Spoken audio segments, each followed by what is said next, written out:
張するね。わかるわかるね。緊張すると出るよね。やっぱり出るね。緊張するね。スパイナーバイン。ちょっとお願いします。撮影します。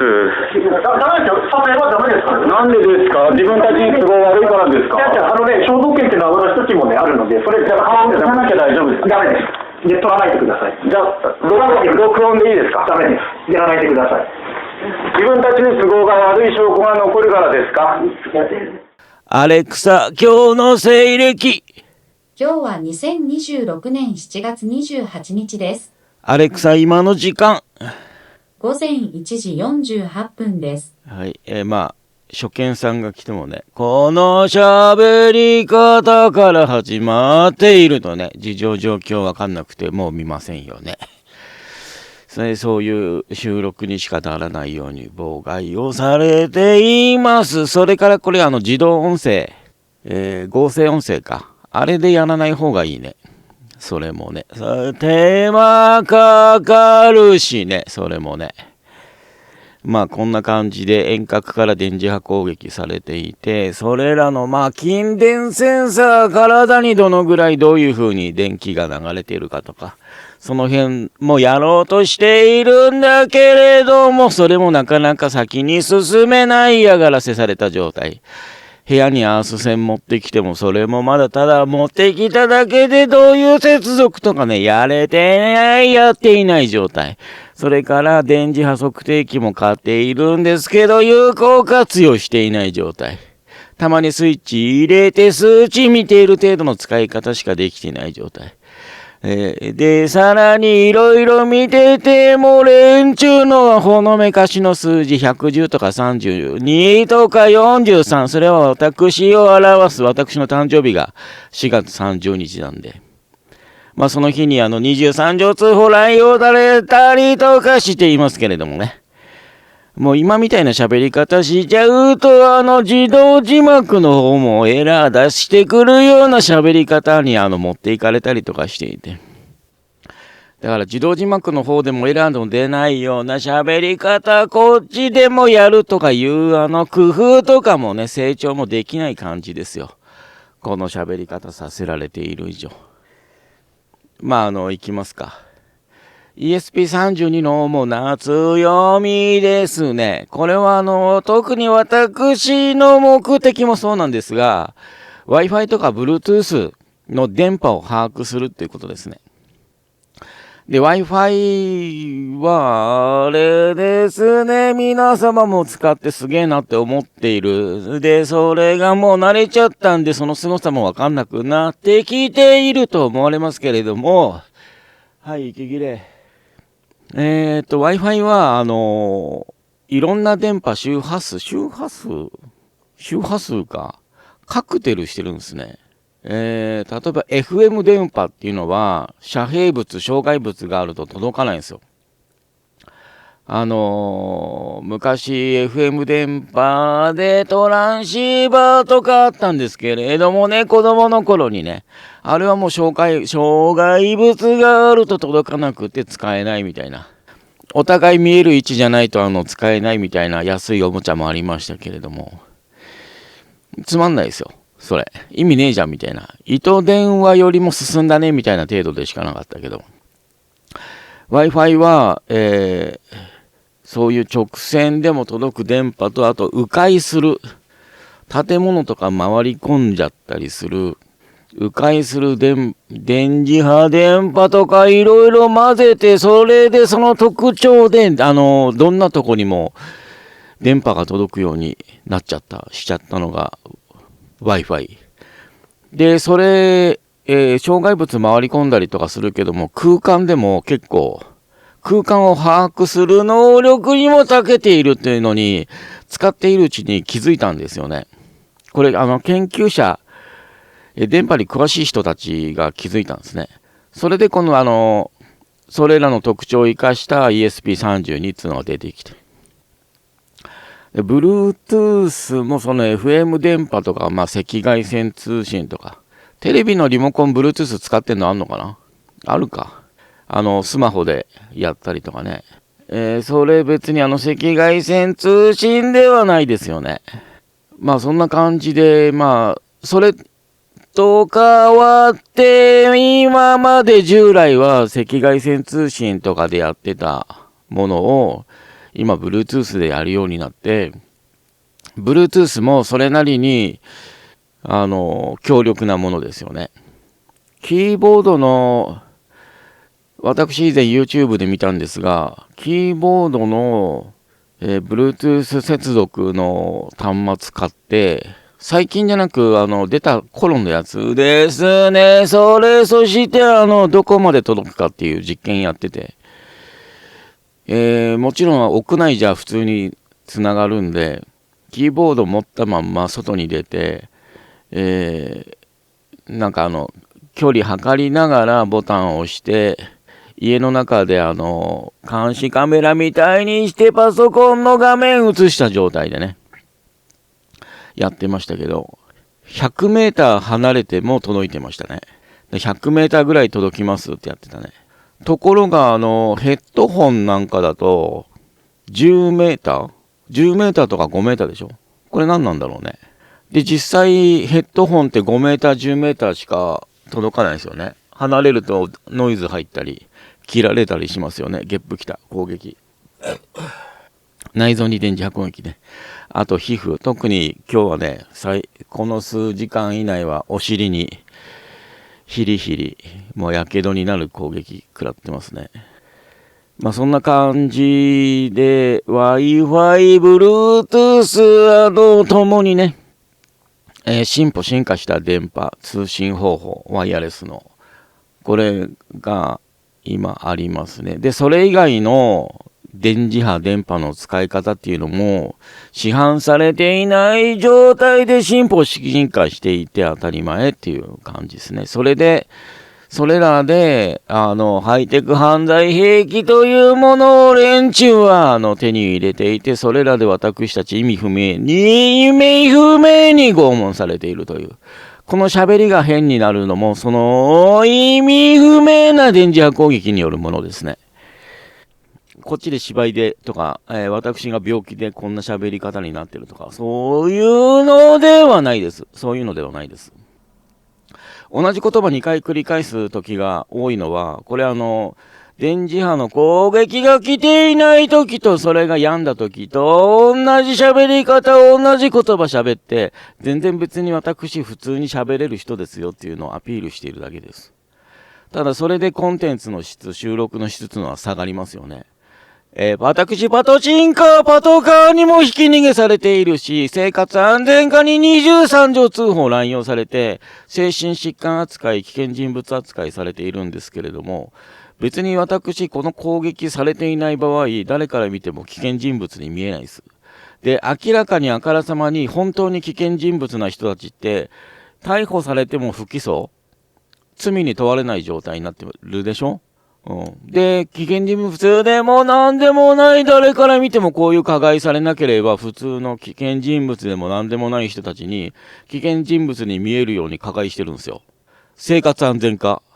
税金、血税で生活して仕事もしていない生活安全課警察の連中がそういうことを行いながら、一方で本当に凶悪なんで捕まらない状態で見逃される状態、グルで犯行を行っている連中。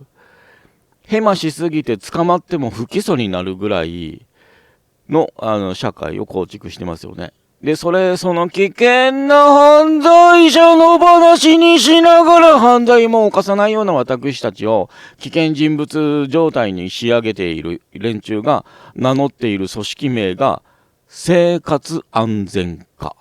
はい。どこが生活安全になるの？君らがいると。君ら犯罪者の生活だけが安全になってるよね。私20歳の時に貧乏育ちだけども、そっから卒業する感じで、新車で、中古じゃなく新車でパジェロ買った。モデルチェンジして出たばっかりのやつを。まだビニールからシート全部外す前に、運転席は外してるけどね、助手席とね。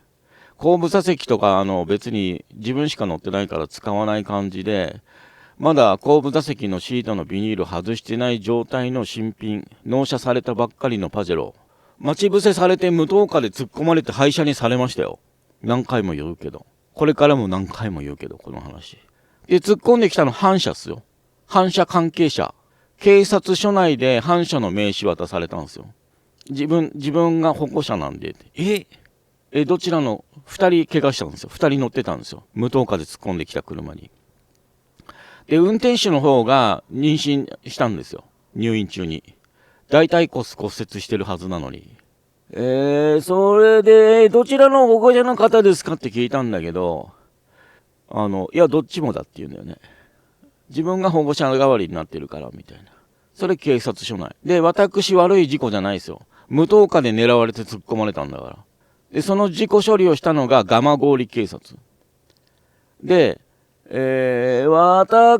が完全に悪い事故で処理されて、罰金50万まで取られた。まあだけど今同じようなことされてる私みたいなね、善良な国民っていっぱいいると思いますよ。ただ今ドライブレコーダーあるからね。当時はないね。当時はマジでガチでないよ。ドライブレコーダーなんて。ドライブレコーダーみたいなことができるエンドレステープっていうのがあったけどね。8ミリビデオもないよ。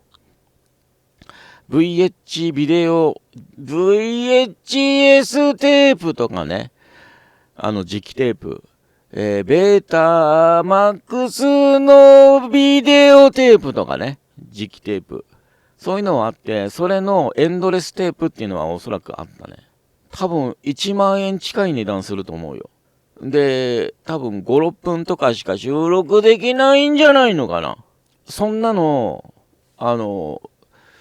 ドライブレコーダー代わりに使ってるやつもいなかったはずですよ。シガライターから電源取ってビデオテープに充電ってあったかな？できたかな当時。できないわけないけどね。今もできてるんだからね。まあその配線もかなり高かっただろうね。今は数千円でそういうのも買えるけど。当時だと何でもかんでも数千円じゃ買えないですよ。ケッチンですよ。当時ね。情報弱者狙ってね。値段釣り上げてやってた時代ですんで。で、今情報化社会になって、そんな高いなら自作するわみたいな感じになって、だったらみたいな感じで値段下がってきてる感じ。レシピっすね。そう、レシピ。今クックパッドとかあるでしょ。で、そのクックパッドがあるから国民がまずいものしか食えなくなったとかね。農作物が高騰しているとかね。それもありえない話で。とにかく搾取してた連中が、転売屋みたいな連中が、何もかも値段釣り上げようとか値段決めようとかして、暴力振るってる状態ですね。集団ストーカーですよ。で、私そういう連中にパジェロ壊されてるわけですよ。蓋開けりゃ生活安全化っすよ。ほんと間違いらないから。蓋開けりゃ税金万引きですよ。で、連中税金万引きしない状態でまともに暮らせない凶悪犯ですよ。マジでガチで。そういう状況に追いやってそれやらせてみればいいじゃん。私の言うこと聞いて、本当に税金万引きしなきゃ自分たち暮らせないですよって芝居するわけじゃないから。私の言うこと聞かないんだから今でも。そういう風に追いやったら急に私の言うこと聞くわけではないんですよ。私の見立て通りだから、連中って。だって、税金万引きしてる今でも犯罪を犯してんですよ、連中。その職業について、ぬくぬく生活してんのに、血税万引きしながら仕事もしないで。それでも犯罪を犯す連中ですよ。警察官になるような資質、素質、その職業を選ぶ連中って。卑怯で汚い思考回路の連中しかその仕事に行かないんですよ。マジでガチで。で、弱い者いじめしかしないんですよ。その職業になる前もなってからも、弱い者いじめしかしないんですよ。正義感なんかないんですよ。皆無ですよ。あるわけないんですよ。逆に私たち、弱い国民の方が正義感ありますよ。血税ももらってないのに。就職妨害された状態で。そこに羞恥心も、芽生えないんですよ。その関係、その状況状態で連中、羞恥心すら感じないんですよ。何こいつこんなこと言ってんのよつって怒り込み上げてこうやって加害してくる、暴力振るってくるだけですよ。終始ですよ。その証拠こういう風に取られててもお構いなしですよ。常習犯だから。仕事したことないそのアピールしかしない常習犯だから、こういう風に収録証拠残されてても、その加害、いつもの行動をやめるわけにもいかない。だから、犯罪の意識すら持てないんですよ。人いじめて何が悪いの考えしか持ってないんですよ、税金万引きして一様に。一人残らず例外なく、家族も含めてですよ。だから国がどんどんダメになるの。そういうことですね。ESP32 の主な強み。Bluetooth と Wi-Fi の話ね。で、高い処理性能ね。それちょっとよくわかんない。で、そこまでが前回やったやつだね。で、次、豊富なインターフェース。多くの GPIO ピンを備えており、SPI 通信、UART といった一般的な通信規格はもちろん、ゲップ。とにかく妨害してくる。で、ゲップ出ない。マイクに戻った。ゲップが出そうとか、ゲップが出るような症状状況とか、あと便秘とか下痢とか、全部連中、電磁波でできるんですよ。やってんですよ。四六時中私ね、そういう拷問加えてきてるんですよ。で、私、そういう拷問四六時中加えられてて、就職妨害もされてて、無職っすよ。長年。で、引きこもり状態。で、精神疾患扱いしてきてんの。これ、私病気じゃないのに、加害して精神病扱いしてきているこいつらの連携プレイ、暴くと、そいつら詐欺だから。さらに人丸されてるんで、人々が命を落とす状況にも全然至ってるんで、これは被害者の会の方の人たちは把握してるね。大勢の被害者抱えている大勢の被害者から情報を集めてるから。私はそこに関与してないけど。で、それは連中の被害者の会のデマじゃないって。私、この被害に遭っててわかりますよ。全然。プライバシー侵害されただけでも命を落とすから。で、こいつらのプライバシーの侵害って命を落とすレベルでプライバシー侵害してきてるから。で、それ、お前のプライバシー侵害してるよって。それ必要にしつこく、徹底的に付きまとってほのめかしてくるから。だから、その意味は、全然防犯でもなんでもないよね。その意図。だって、連中側の犯罪者は不起訴だからね。あからさまに。で、犯罪も犯さないような私たちを危険人物扱いで仕立て上げてきながら、そういうことやってんだからね。その意図は何かって言ったら、G0 誘導、犯罪誘導でしかないですよ。連中のそこまでの必要にする必要のないプライバシー侵害しての、付きまとってのプライバシー侵害のほのめかし繰り返してくるのって、G0 誘導、犯罪誘導以外の意味ないよ。被害妄想っつんだったら、その辺ここにコメントしてきて詳しく話しましょうよ。連中できないよ。する気ないよ。逃げ回るしか連中には能がないからね。パトカーでひき逃げしていく生活安全課は、私のところにコメントしてくる、勇気ないから。卑怯的じゃないだけでそのことすらできないから。面と向かって話できないから。隠れて遠隔からこうやって暴力振るうことしかできないから。税金万引き常習犯、生活安全課、パトカーでひき逃げしていく、無能な公務員警察官っていうのは、一人残らず例外なく正義感がなく、面と向かって正論の吐けないから。隠れて卑怯で汚くこうやって電磁波使って暴力振るうことしかできない。弱っちい、けっちりせっこい弱虫しかいないから家族も含めてね、連中ってね。一様に微塵も残さず。だって、一人も私のところに生活安全課ですよって。集団ストーカーなんですかそれってコメントして来ないから。自分たちが生活安全課が警察が集団ストーカーやって国民を死に追いやってるって自覚しながらわざとやってるから。ここまで言われても連中それできないから。水面下で、名誉毀損でとか、真実真相言ってて名誉毀損はないからね。まず真実真相であるかどうかの、選択というかそこの選択が必要だからね。洗うことね。そこ洗ったら連中は集団ストーカーやってますバレますからね。だから、影で隠れてこうやって私の喋りに強い影響妨害与えることしかできないんですよ、こいつら。今までも今もこれからも未来永劫。ところがこれいつまでも続けられる犯行じゃないんですよ。その見立てもつかないの。こういうならず者、こういうならず者犯罪者っていうのは、その見立ても聞かないし、その時はその時で逃げ回るしか頭にないの。それが日本の血税、集中している税金万引き常習犯、仕事もしたことがない生活安全課。っていうことですよ。もうほんと疲れるわ。こんな喋り方。お前そんな喋り方するから疲れんじゃんじゃねえんだよ。勝手に力が入んの。突っ張ってんの。で、すごい喋れなくされている、その喋れなくされている状態の力を抜く方に力を入れてんの。勝手に力が入って喋れなくなる状態から、それでも喋り続ける。そこに力も入るし、その時にその力を抜くためにも力入れてんの。で、こんな喋り方で喋るしか能がない。すぐにピクピクして犯罪を犯す、暴力振るう、それしかできないのが日本の警察官。税金万引きしてぬくぬく生活してるくせに、貧乏な貧しい国民たちからせし上げた絞り取った血税ぬくぬく。それでぬくぬく仕事もしねえで暮らしてるくせに、ここまで加害しながらね、私たちの言論ダーツするしか能がねえ、それしかもうできないんですよ。なんでかって言ったら、私たち国民の正論とかまともな意見とか聞き始めると、連中の犯行、犯罪、失敗、失態、バレるから。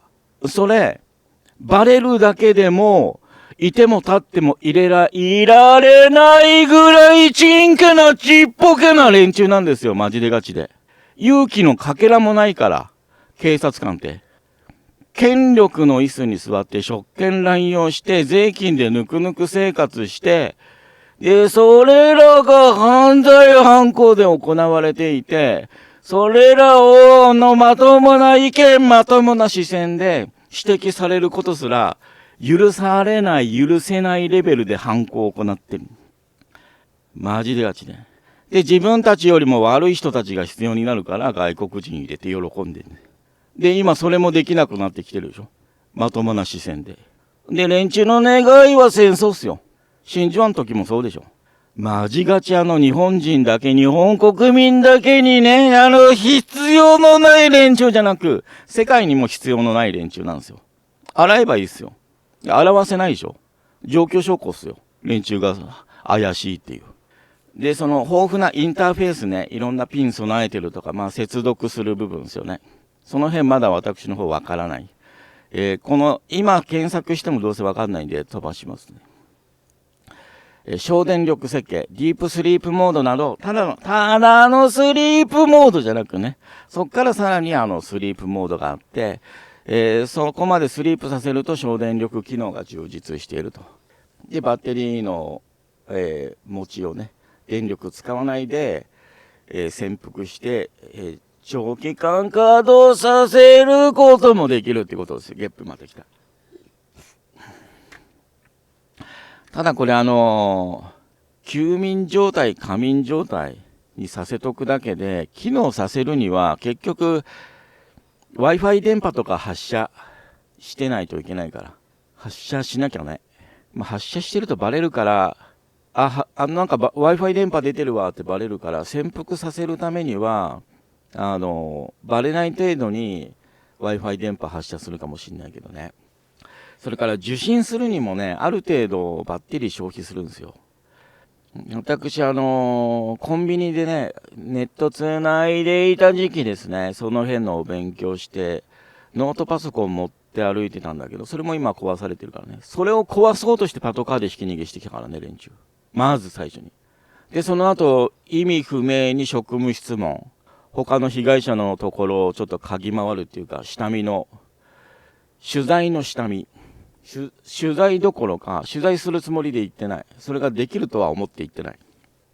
その下見で、被害者の近所の付近、ていうか被害者の家を探したんですよ。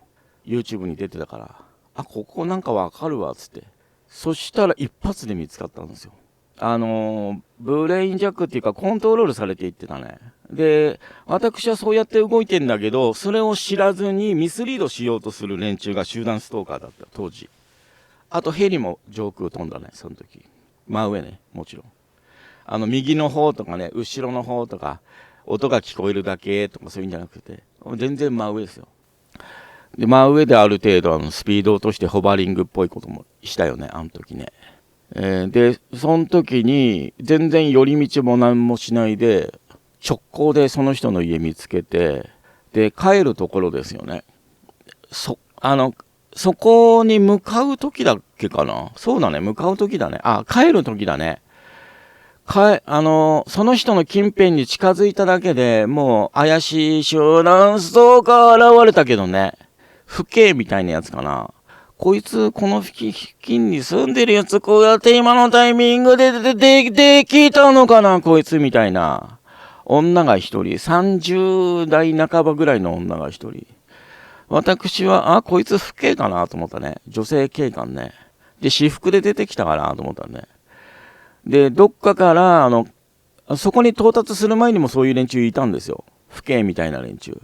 で、こいつなんだろうな、この付近に住んでて、たまたま出てきたのかな、父兄がね。それとも、車かなんかで送られてきて、で、今、この辺の住民として出てきてんのかな、みたいな感じで、一匹出てきたね、そういうのが。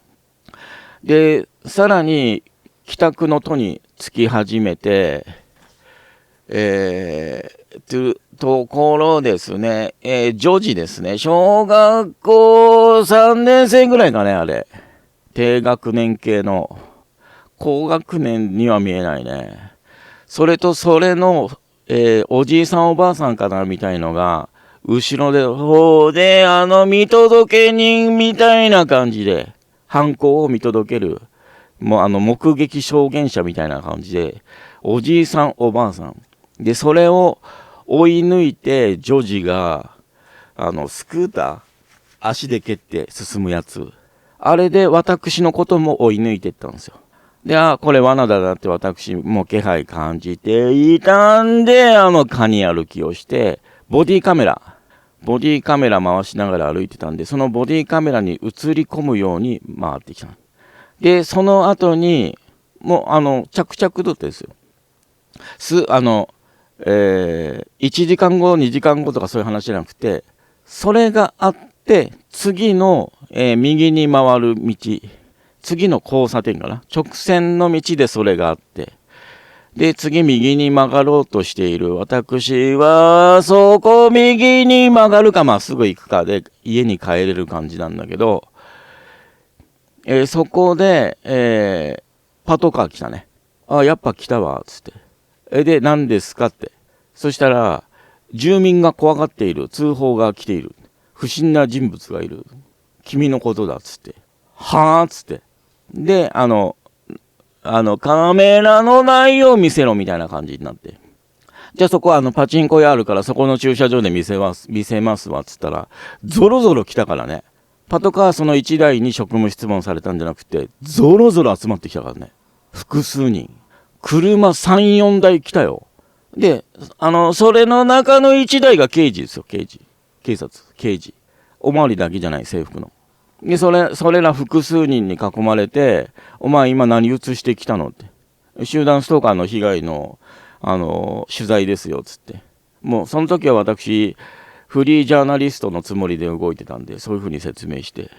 今はそんなことも言えないぐらい外にも出れない、引きこもりにされているけどね。だから何もできなくされてるだけで、妨害されなきゃそれやってるんですよ。今もね。全然言論弾圧ですよ。この電磁波攻撃で喋れなくするのもそうだけど。で、なんで言論弾圧する必要があるかというと、犯行を行っている自覚があるからでしょ。強盗が被害者宅の住民の口塞ぐのと一緒ですよね。で、パトカーでひき逃げしているんだから、あからさまに。あと、コンセント、昨日の日中か。ショート、電磁波攻撃で火事になるところ。それも連中やってんだから。だから、被害者宅で火事になったとか、不審な火災があるとか、電磁波攻撃で全然できるからね。やってると思うよ、連中。やると思うよ、連中。で、連中私に対して、パトカーでひき逃げする税金万引き常習犯、仕事もしたことない連中。あいつら私に対して殺意抱いてると思うよ。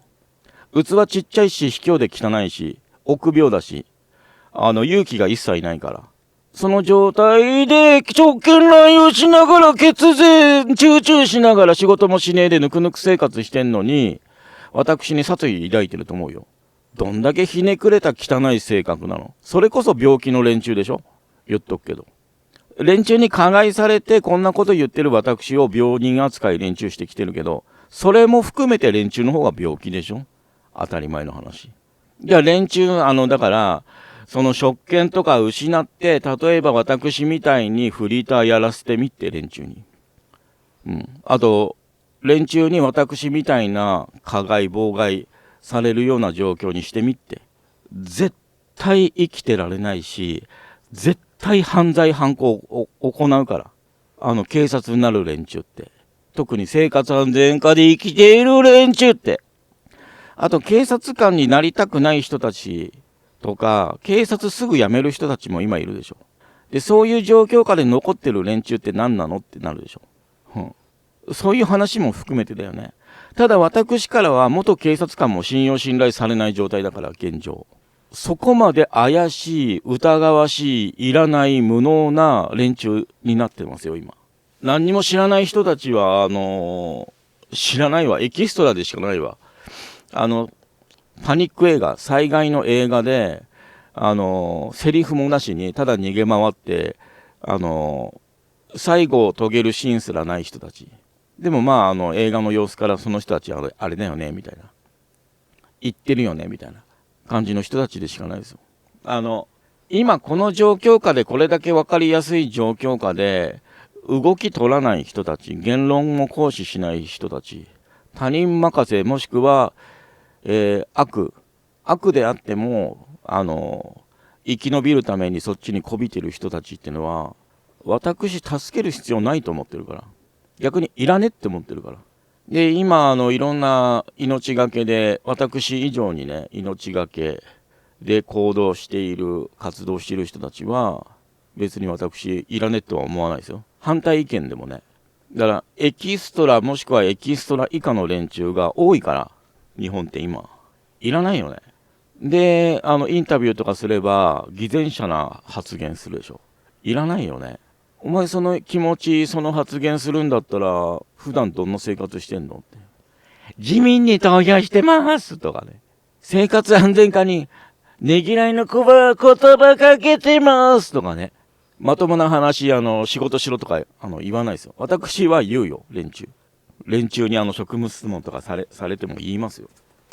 仕事しろって。お前仕事したことあるって言いたいもん。だから連中、私がカメラ回して歩くようになってから、あれになったよ。私に職務質問とかしてこなくなったし、後ろから追いかけてきて、脅迫だよね。追い抜いてく、ね。歩行者として。で、また変なのやってきたわ、つって家に帰るじゃん。映像見るじゃん。で、録画止まってんのね。録画止まってんの。夜よ。コンビニに支払いって帰ってきたしですよ。私の場合、夜でも撮影できるカメラと、設定ね。モードで撮影してんのに、あと、さらに、カメラだけじゃなく、録音の方も回してんのに、どっちにも収録されない状態で、後ろから追いかけてきて、追い抜いていくんですよ。夜に。制服着た、警官が、それめちゃくちゃ脅迫なんですよね。私に対して。いや、私が、だからそれ、刃物で襲われたらどうなのって。連中、私に殺意あるのもろばれ、表明しすぎですからね。生活安全課、私に殺意あるの、表明、ほのめかしすぎだから。その状態で、後ろから制服着た状態で追い抜いていくって、脅迫なんですよ。私が犯罪を行ってて、それで警察が接近してきているから、脅迫だっていう話じゃないんですよ。連中が犯罪犯行を行ってて、私に言論行使されているから、連中は私に殺意があって、今のとこも喋れなくしてきたでしょ。反省の色を全く見せないわけですよ。だから。攻撃、一辺倒、その脅迫、攻撃、通り魔的、刃物を振り回すみたいな凶悪な暴力を振るう。その行為以外私にしてきてない状態で、その正体も私にバレた状態で、制服で夜道、後ろから来て、意味不明に追い抜いていくんですよ。一人。連中いつも二人とかで行動するでしょ。一人だけで。で、意味不明に、接近して追い抜いていく。だから、その追い抜いてた先もカメラ回してどこに行くかとか、撮影したら、危険人物扱いするつもりだったんじゃない？だからもう、無視だよね、すべて。ただ、脅迫のその連中の意図だけは残ってるよね。染みついてるよね。パトカーでひき逃げもされてるからね。だから、パトカーでひき逃げも、その後ろから追い抜いていくも、私が犯罪とか犯していて連中にそういうことされているんだったら、それで捕まえろって。話聞きに来いって、職務質問でもしろって、突っ込んできて逃げ回るだけなんですよね、連中。突っ込んできて引き逃げして逃げ回るだけなんですよ、パトカーに乗っている税金万引き常習犯、仕事もしたことがない連中って。ずーっと。で、今この話もこういう風にミスリードさせて喜んでるんですよ。どのような用途？ディープスリープモードもね、これからやりながらですよね。どのような用途を検討されていますか？以下の点について具体的にお手伝いできます。どのような用途を検討されていますか？どのような用途を検討されていますか？何回でも同じことずっと攻撃して妨害してくるよ。前に進まないように。いくらでもこいつら。で、そこまで妨害しておいて精神疾患扱いしてきたならね。で、運転免許も取り消してパトカーでひき逃げしたんだからね。マジでガチだから。だから、君そういうことを言ってるらしいんでコメントしに来ましたってコメントしに来ないでしょ。てめえたちから君どこのチャンネルやってるのって質問してきて、私に聞いてきて、で、私にから聞き出してるんですよ。だけど、都合悪いから知らんぷりでしょ。知らねっぷり。知ってても知らないふり。連中いくらでもそういうことするからね。警察って。精神医療業界の連中も。知ってても知らねっぷりするのは、上等手段だから連中の。だから、連中知らないんだっていう素振り見せたからといって、連中知らないんだって思わされたら負けだからね。マジでガチで。何にも安心できないですよ。連中の監視。社会プライバシー侵害のレベルね。マジでガチで。またゲップ嫌がらせ。しゃべれない。ないぞ。で、プロジェクトのアイデア。センサーを使った自動化や遠隔、監視システムなどの構築ね。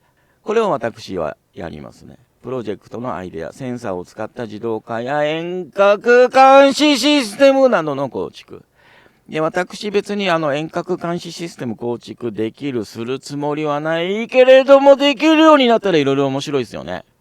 だって私集団ストーカー被害者ですからね。連中を監視するシステム構築できるから。この状態でもこれだけ妨害してきますからね。パトカーでひき逃げしていく生活安全課、税金万引き常習犯。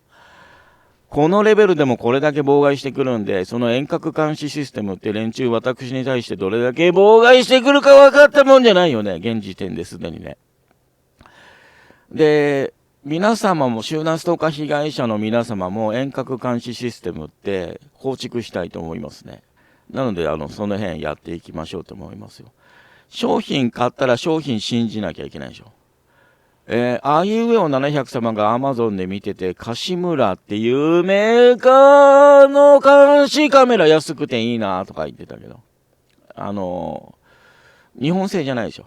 メイドイン USA でもない。あいうえお700様ってCIA 嫌ってる嫌がってるから、USA、メイドイン USA だと嫌がるかもわかんないけどね。私はメイドイン USA の方がいいね。だから、メイドイン USA じゃないけども、Google の、監視カメラとかね。何がいいかっつったら保証があっから。あと、ネットでね。まあ、クラッキングされて連中は映んないと思うけどね。Google のやつでも。Google のやつと Amazon のやつと、あとなんだろう。だからあれですよ。イーロン・マスクのやつ、なんつうの、スターリンクか。スターリンクで監視カメラやったら、結構信頼できるかもわかんないね。スターリンクへの送信でしょ？映像。関係ねえか。衛星だからっつって連中に妨害されないわけじゃないか。まあいろいろね、やっぱり。で、さらにそういう状況と、だから連中は、私たち国民側に監視システムを委ねない、持たせないんですよ。警察、生活安全課。自分たちがいらなくなるし、自分たちが犯行を行えなくなるからですよ。で、今普通に喋れたけどまたあれだけど、それに気づくとこれまた喋れなくなるけども。例えば私たち集団ストーカー被害者様たち界隈から、コアに遠隔監視システム構築、個人での運用とか、それらの情報をたけた状態の情報発信とかは、それすらも連中許さないんですよ。こうやって。それの研究とかも。なんでかって言ったら、てめえたちは必要ないし、てめえたちが一番犯罪者だからですよ。自覚してるからですよ。違うよっつんだったら、なんで私今何者かにこの喋りとか妨害されているのかとかも調べろって。で、コメントしてこいって。わかりますよ、わかってますよ。君に加害している電磁波どっから出てるのかとか、その工作員とか組織とかわかってますよって。コメントしてこいって。23条通報乱用なんつって、そいつらとの連携プレイ加害してないで。パトカーでひき逃げしてないで。ね。一回希望を持った人いる？そういう状況あるのって。警察実は君の周りにいるのって、パトカーでひき逃げとかしてるのって、君に電磁波攻撃している人たちを調べてるからなのって、希望を持った人いる？もしかして。そのシチュエーションから希望を持てんのよ。G マル誘導だぞ。同じ体験経験してみろって。G マル誘導だぞ。決めに来たんだぞ、あれ。パトカー使って。世間すべてが敵だって。あからさまに思い知らせるためにパトカーでひき逃げやったんだぞ、あれ。それに私の今の言い回し聞いてて、希望を持った人いる？電磁波攻撃、君にその喋れなくする電磁波攻撃してきているの。調べてるんだ。だから付きまとってんだ。パトカーでひき逃げしてんだって。いるわけないよね。あからさまだから、敵対行為。生活安全課から私への殺意あからさまだから、マジでガチで。私がまだ生き延びている、生きてるから、私の話に、信用、信頼性、信憑性がないって言いたいだろうけれども、全然、同じ思いしてみろって、同じ体験しろって、疑う人。私が連中から殺意、感じてるっていう話、疑う人、同じ思いしろって。疑似体験じゃなく、がっつり同じ思いしろ。20歳の時にパジェロを買って、それ待ち伏せされてぶっ壊されて、その後ずっと嫌がらせされ続けて、ハニトラとかもやられて、絶対結婚できない状況構築されながら晩年になってから23条通報を乱用されて、せっかくゴールドまで育てた運転免許取り消されて、事故でも違反でもない。精神疾患扱い拘束されて、それで運転免許取り消されて、その後にパトカーにひき逃げされてみろって。同じ思いしてみろって。同じ長年の加害被害食らって同じ思いしてから、私が被害妄想を言ってるかどうか、判別しろって。今私の話聞いて、私を被害妄想と判断するやつは、同じ思いしろって。それからもう一回聞くわ。私が被害妄想で言ってんのか違うのか。生活安全課は私に殺意があってパトカーでひき逃げしていると言っている私の意見が、被害妄想だって、言いたいやつ、思ってるやつ、同じ思いしろって。電磁波攻撃も同じ電磁波攻撃食らえって。この喋りだけじゃないからね、電磁波攻撃って。股間、やけどだからね、毛が残ってるからね。いや、精神病院に23条通報内容、誕生日に入れられてんで、ハニートラップも仕掛けてたやつね。あれの時も股間に、その電柱からの電磁波攻撃での怪我って残ってたけど、入院させた側、担当看護師、その怪我見ようとしなかったからね。そんな話いいから、つって。見ないからって。何そんなに説明熱心に従ってんのって。何なの君みたいな。あんまりその説明したがるようだったら、もっと重病人扱いするよみたいな態度だったかもね。だから熱心にそれ以上しつこくちゃんとこんなに怪我してるんです。これ全部電磁波攻撃なんですって言わなかったからね。そういう連中だから。だから、それ皮膚病じゃんとか言いかねないレベルだから。ご診断しかできねえから精神医療業界の連中って今までも今もこれからも未来永劫だと思うよ。単なる強制収容所だから。精神病だから入れられてるとかじゃないから。言いがかりで入れてるだけだからあんなの全部。私から見たら。で、さらに連中って精神疾患か精神疾患じゃないか判断できねえんだから。それ言いがかりとか都市伝説とかじゃなくって、ちゃんと、周知されている、バレている事実だからね。精神科医が精神病患者か精神病患者じゃないか判断できないって、マジガチの話だからね。実験すればすぐバレんだよ。これずっと前から世界中で言われてる話。日本の精神科医だけが特別低能なんじゃなくって、もう世界中の精神科医が、精神疾患か精神疾患じゃないか判断できないんです。で、その、実験も世界中で行われてる。で、その状態で向精神薬とか、欲しくて処方してもらう芝居とか、あったりするんだよね。まあそんな感じですね。まあ開発環境のセットアップ。アルディーノっていうらしいね、これ。IDE。マイクロピチョンつうのわかんないけど。Python かもしれない。または ESP-IDF の設定方法。これがまだですね。セットアップがまだですね。ハードウェアの選定。目的や制動要件に応じた最適なモデル。S3、C3、ダブルルーム、M シリーズなどの選び方。もうハードウェアは選びましたからね。届いてます。S3 使ってます。S3 でこのダブルルームシリーズ、購入しました。で、セットアップがまだで使い方がわかんない。で、まあ、1週間過ぎちゃったけど、動作確認はちゃんとした動作確認ができてない状態ですね。で、使い方はセンサー使った自動化とか遠隔監視システム。で、この遠隔監視システムがいろんなことできるってやつですね。ちょっと画像を用意してありますね。CSI ですね。チャンネルステートインフォメーションセンシング。Wi-Fi の電波から人の動きや状態をリアルタイムに検知解析する技術。で、Wi-Fi ルーターほとんどの人たちが持っていると思いますけれども、この中にまず大体その ESP32 って入ってます。で、その皆様の持っている Wi-Fi ルーターに潜入すれば、それを使って盗撮できるんです。それをやってるんですよ。だけど、その ESP32 のレベル。しかも1個のレベルだと思いますね。だから、団地とかだと、その人の自宅に1個しか Wi-Fi ルーターがないとしても、隣の家にもありますよね。それらで、じゃあ隣の家の Wi-Fi ルーターと自分の家の世帯の Wi-Fi ルーターとで、2つの ESP32 を、のデータ集合させて、それで可視化解析結果出ますよね。団地だったらね。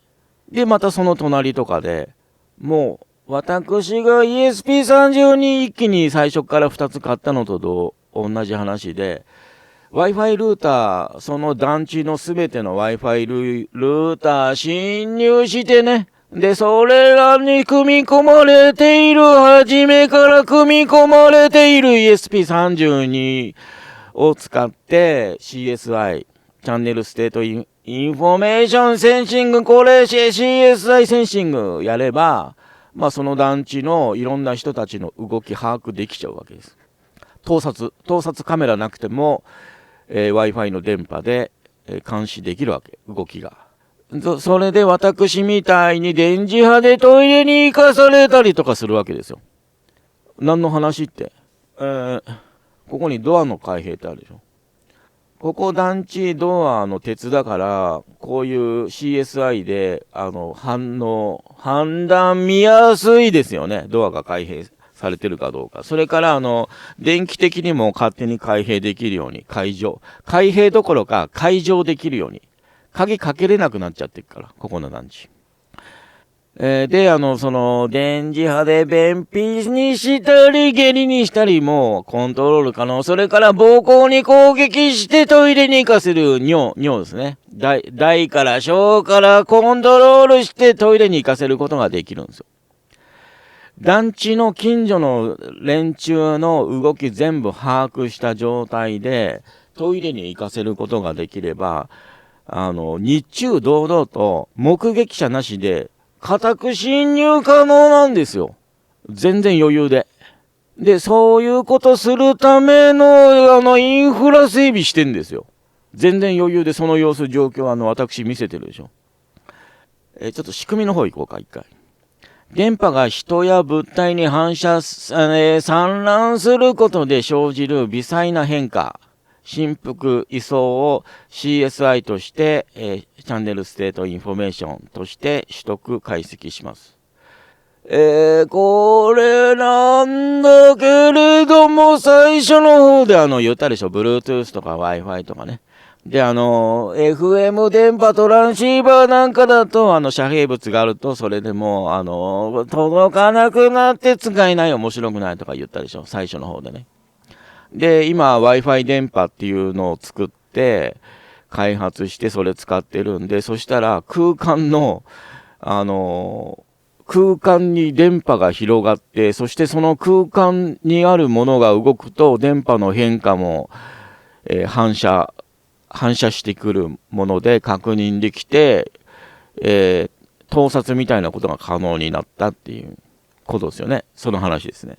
で、やっぱり電波だから直接飛んでったやつが飛んでったやつで、それを送信機側受信機側で直接のやつだから、トランシーバーでも届くようなやつ、 FM 電波の。それから反射したやつ、送信したやつがいろんなのに反射して受信側に届くやつや、送信したやつが反射して戻ってくるやつ。そういうので、いろいろ様子がわかるわけ。だから、ESP32 複数あった方がいろいろわかるっていう話になってくるんですよ。だから、Wi-Fi ルーターが、団地に複数あると、それで団地のいろんなものがわかるっていう話です。もちろん私は人んちの Wi-Fi ルーターとか侵入して、その Wi-Fi ルーターの ESP32 にアクセスして、それらをセットアップしてパソコンでそれらから送信されるものを解析するっていうのはしないですよ。できないですよ。だけど連中はそれをやってるって話。そうすれば盗撮カメラなくても団地の住人をコントロールが様子がわかるっていうか。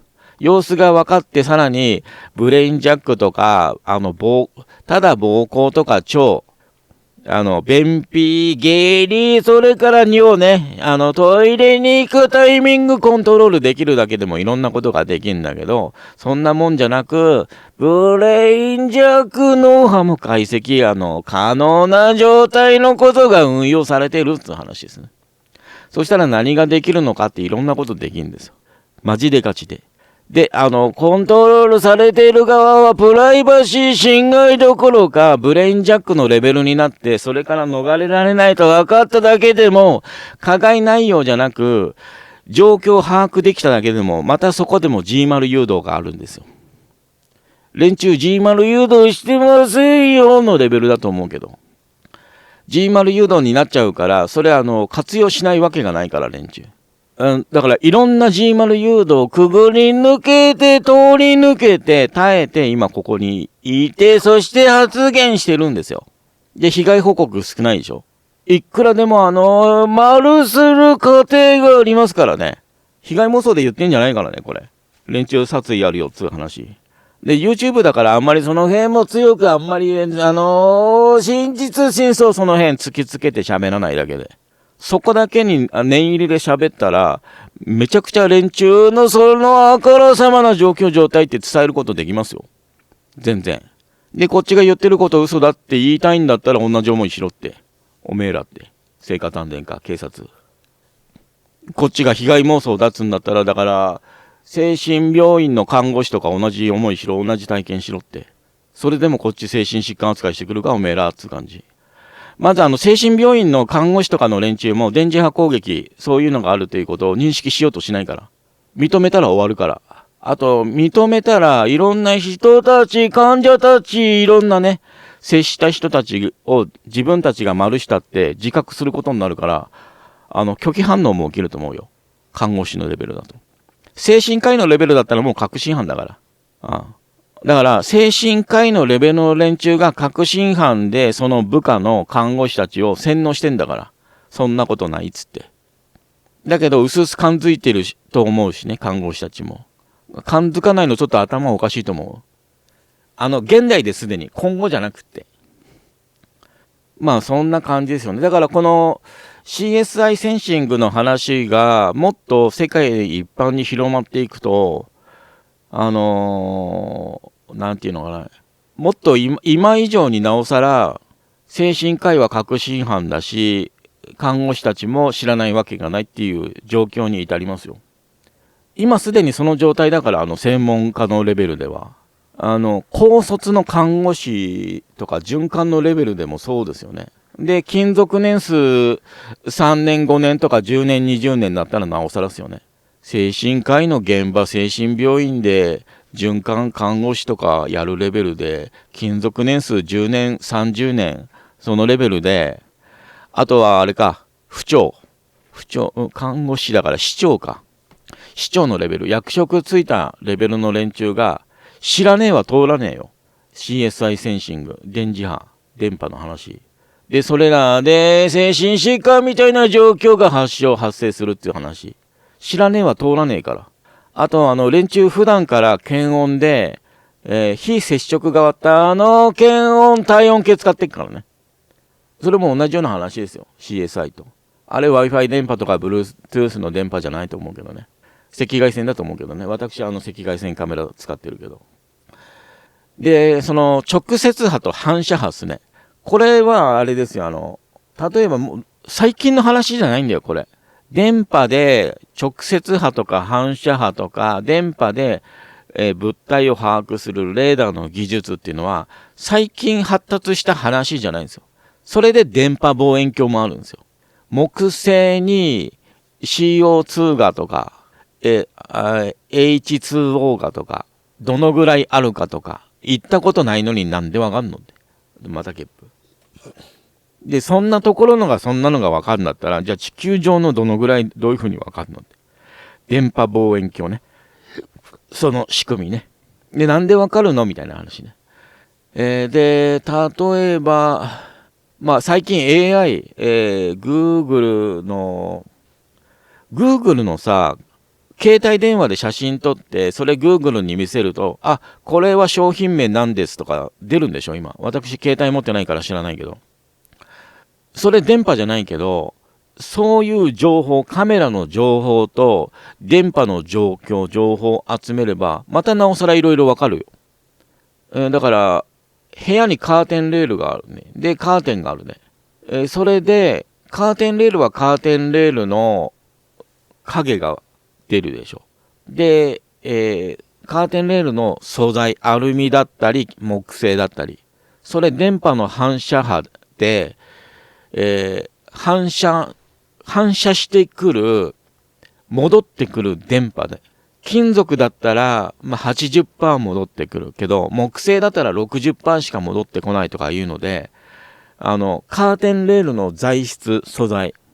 木製に H2O があるとか、CO2 があるとか、そのレベルの、もう分かるレベルの話だからね、結局はね。天体望遠鏡とか。高精度なものになると。で、安いものでもそのレベルのことがわかんない。一回自分が、電波出しました。Wi-Fi も Bluetooth も電波出しました。複数種類の電波出しました。それで、帰ってくる電波の、率、それから帰り方で、反射してくる電波で形がある程度わかるし、戻ってこなかった電波のパーセンテージでも、ある程度の材質も判別可能なんです。で、さらにカメラで撮ったことがある場所でその電波発している場合は、これってこれだな、カーテンレールだな、あの形だなでわかるから、そこで AI 的に解析してバチってできる。で、それが動いてたらその動いてんのもわかるってレベル。で、その動いてるのがわかるレベルがここですよ。呼吸心拍。呼吸や心拍の微細な変動すら、検知して、判別しているできるんですよ。そのレベルですよ。あとさっきカーテンレールの話だけど、じゃあカーテンもそう。遮光カーテンとか、レースの透けたカーテンかとか。それもわかるわけ。で、それもカメラで映したことがあれば、あれだな、これだなにわかるわけ。それが CSI センシング。で、私が今からやるのはそこまでの細かい解析は、できないはず。たった2個じゃ。それから、私のやつじゃ。それから妨害が入るはず。自分たちの技術に接近されないように連中妨害。それしか脳がないんですよ。追いつかれたら自分たちの犯行バレるからバレたくないんですよ。こいつら。今普通に喋れ始めてるけどね。で、人間の位置とか数も判別できる。だって呼吸が判別できるレベルだから。で、その呼吸心拍数も判別できるレベルの話すれば、これは ESP32 だからできないけど、だから脳波の話にもなるわけ。脳波も受信。で、その話になれば、だから、受信感度とか送信感度の話にもなるわけ。で、その辺の話をしていたのがスノーデンで、スノーデンはロシアに亡命したんで、ロシアも知ってるはずなわけ。っていうか、ロシア、これ系の話そもそももともと強いからね。秘密にして表に出してないだけで。そうだね。盗聴器の有名な話あるよね、ロシアの。ホワイトハウスに盗聴器入れたんだから、ロシア。で、それが、電磁波の、知識っていうか、それが強かったからできてたのね。で、ディープスリープとか最初の方で話したじゃん。あんまり電波出してるとバレるから潜伏していなきゃいけないとか。それですよね。電磁波測定器、盗聴発見器で検査してても見つからないと。ディープスリープされてて見つからない。どこに盗聴器あんのよって。わかんねえっつって。こんなに調べてもないんだからないんだろうって。じゃあ偶然なわけねえ。絶対聞かれてるぜみたいな。ホワイトハウス、確かホワイトハウスですよ。何年間も調べても、定期的に調べてても発見できなかったやつが、なんだっけ、記念碑かなんかの中に仕組まれてたんですよね。で、それって盗聴したい時だけスイッチが入って、遠隔からスイッチ入れられて、で、機能する状態にされて、で、また盗聴するのをやめた時には、スイッチが切られて、その時に発見しようとしてても、もう発見できないっていうやつだったんで、それなんだっけな。ナノチップ、マイクロチップの話じゃないんですよ、それ。それがこの、電磁波の話ですよ。ちょっと忘れちゃったな、それ。まあ、YouTube でね、結構すぐ検索すれば出てくると思いますよ。まあ、ちょっと終わらせますか。これ、長くなっちゃったんで。まあ、ドアの開閉、建物の中のものがわかる。カーテンもわかればドアもわかる。壁もわかる。それから、タンスとか、ハンガー、タンスハンガーとか、置物とかね。そういうのもわかる。位置もわかる。形もわかる。さらに、それらを把握できる。だからカメラとかで、スマホを乗っ取られて、そして部屋の様子、スマホから傍受されてれば、常にスマホをからのね、カメラ映像、盗撮、傍受してなくても、そこで得たカメラの情報から、次は電波で様子がわかる。もう立体的にわかるわけですよ。団地なんかだったらですよ。一軒家とかだったら一軒家に Wi-Fi ルーター2個あるところもあると思うけどね。1階に1個、2階に1個。広い家だったら複数個あると思うけどね、今の時代。メッシュ、Wi-Fi ルーターもメッシュがどうのこうのとか今やってるからね。で、それらすべてにおそらく ESP32 って入ってますよ。で、隣の電波入るでしょ。日本ぐらい庭が狭い一軒家しかないような。まあ、大きい家だったらその大きい家で Wi-Fi ルーター複数入れてるわけですからね、結局。メッシュでね。そうすると、複数個の ESP32 があるから、その複数になると立体的にわかるわけよ。平面的じゃない。1個だと平面的だけど。2個3個と数が増えれば立体的に、いろいろわかるわけですよ。3D 的にね。様子状況が。で、ドアの開閉も人数も全然わかるわけ。人数わかるのすごいのレベルじゃなく、呼吸心拍数もわかるレベルでわかるわけ。で、私、どこまで到達できるかわかんない。呼吸心拍数測れるレベルまでは多分できると思うけどね。スマートウォッチがいろいろわかるでしょ。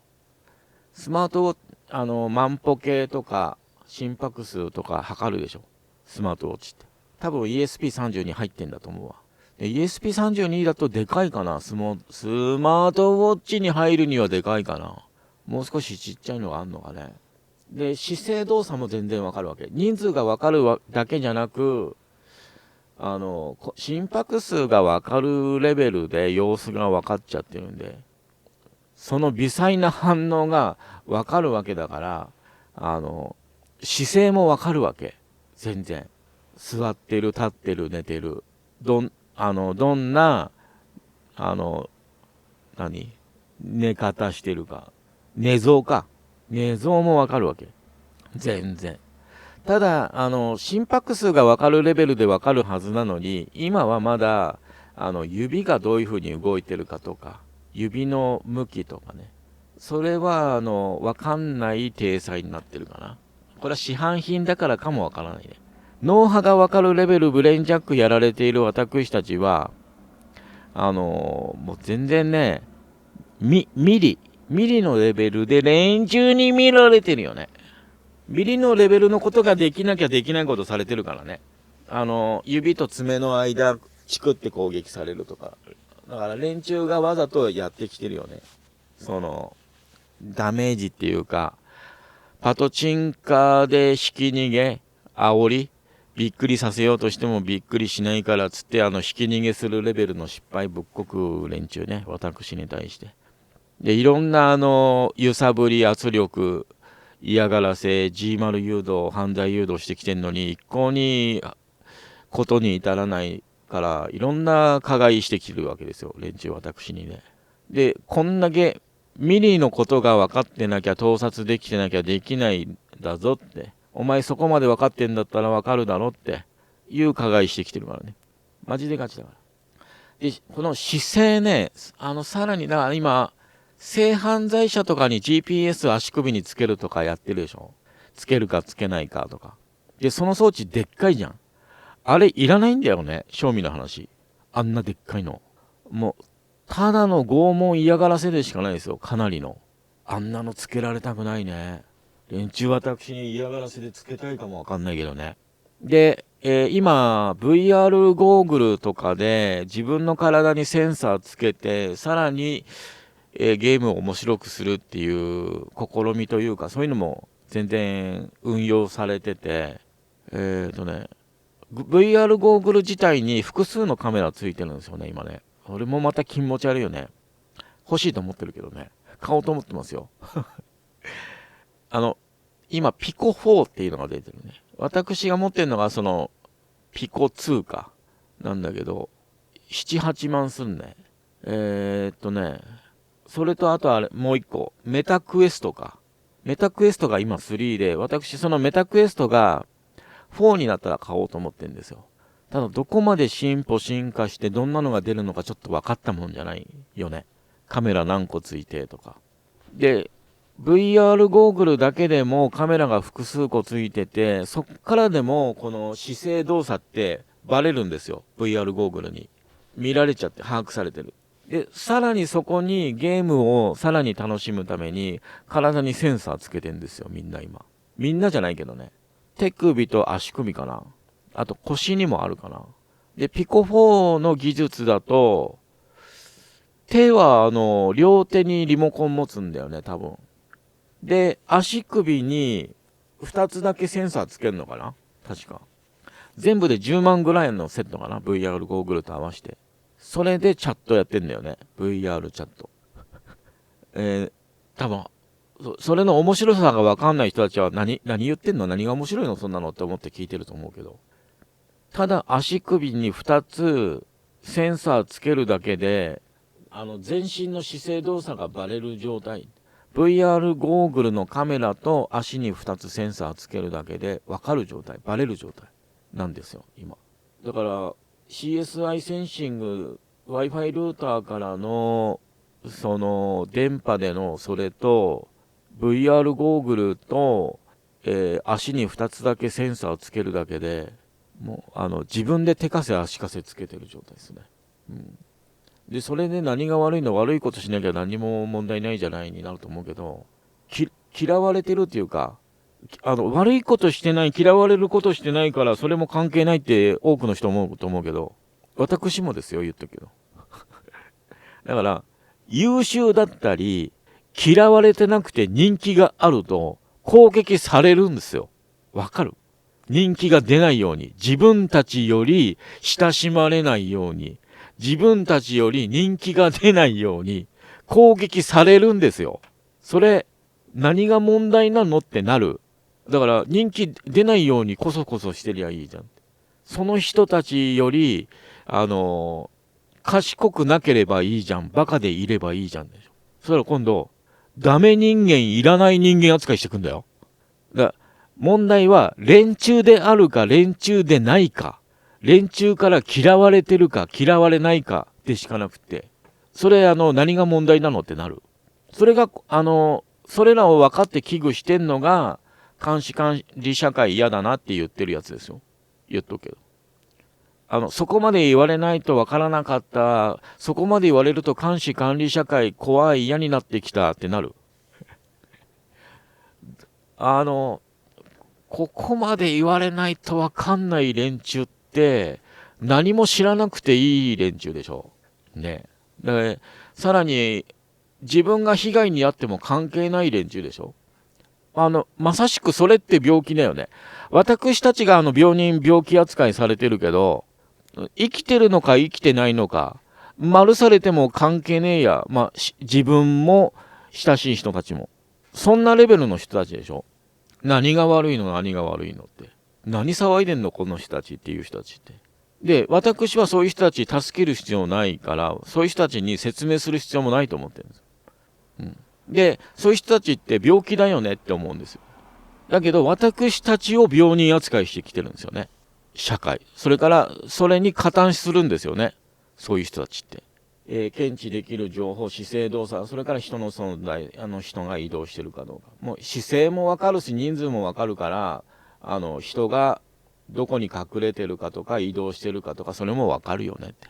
そういう感じね。だから上空のヘリからアメリカなんかで YouTube でも見れるけど、人が逃げてるっつって、どこに逃げたわかんねえってやってるけど、実は、そこまで追い詰めてないだけで、実は、分かってる。分かる。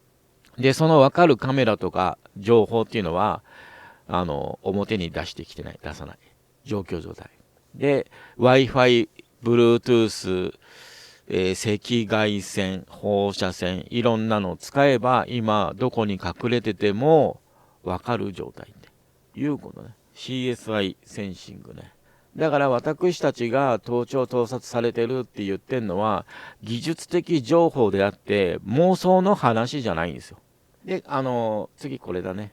プロジェクトのアイデア、センサーを使った自動化や遠隔監視システムなどの構築。で、これをやりたいから買ったんですよ。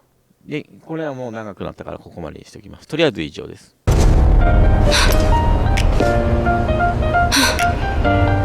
今日も出れないの？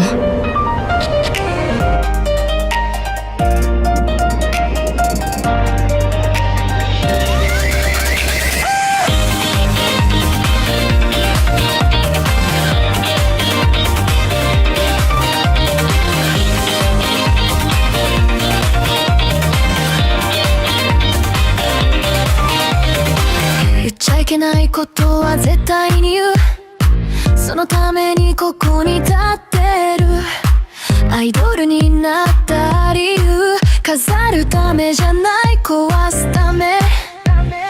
ステージを見に来たお前ら、ちゃんと覚悟してきた。綺麗なだけの嘘なら最初から聞かせない。真実真相大好き、インチキでたらめ大嫌い。曖昧にしてごまかすくらいなら全部ぶちまけた方がマシでしょ。耳塞ぐなら今のうち、この先は優しくない。それでも来たんだろうなら最後まで見てけよ。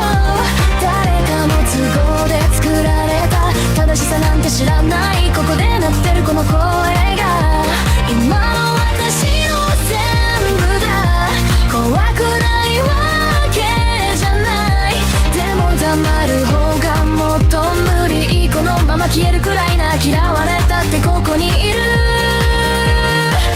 言葉はナイフでもいい。偽りよりずっとマシ。刺さるならそれは多分どこかで分かってる証拠。真実真相加減で逃げ場なんて作らない。それでもだって理由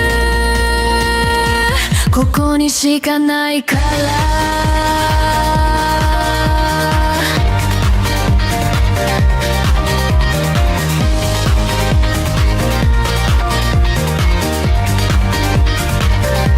聞きたくないなら帰ればいい。でも目そらすなよ最後まで。綺麗事じゃ終わらせ